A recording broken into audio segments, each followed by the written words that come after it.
So now here's a look at a weather map. And you can see the United States kind of drawn out a lot better than I would draw the United States. So here you see our alternating high, and central low pressure. And you also see hopefully these kind of black lines. And these black lines are one of the things that I want to talk about. These black lines are what we call isobars.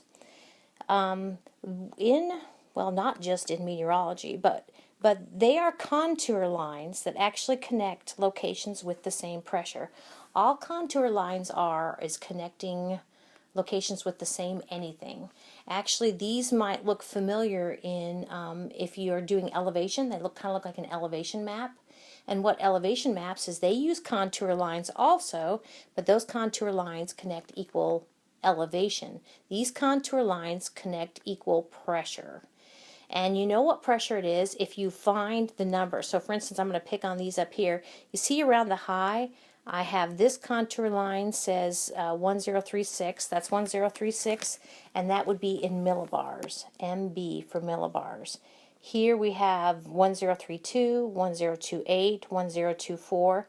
Okay, so we're what? Stepping down, aren't we? So it goes from 36 to 32 to 28 to 24. So each step here is 4 millibars.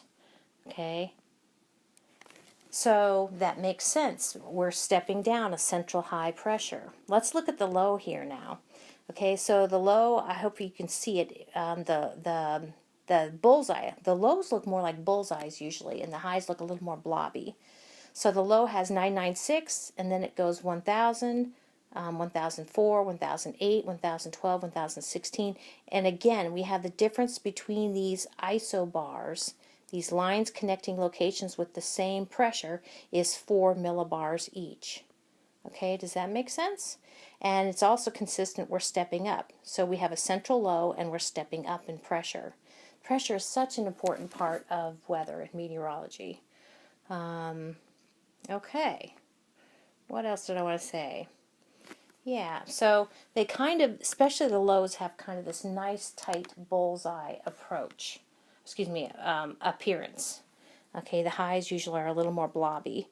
Now, speaking of the lows, can you see where around this low, we literally don't have to go as far to change 4 millibars, okay? If I compare that distance to this distance, these distances, okay, this is shorter.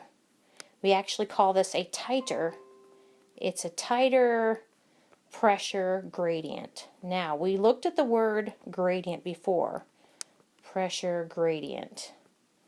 Gradient means tracking kind of the change. I said between, this was like a horizontal pressure gradient, that was a vertical pressure gradient, but now these are horizontal pressure gradients. So this simply means you don't have to go very far in order for it to change 4 millibars. Okay, so that is what we call a steeper pressure gradient.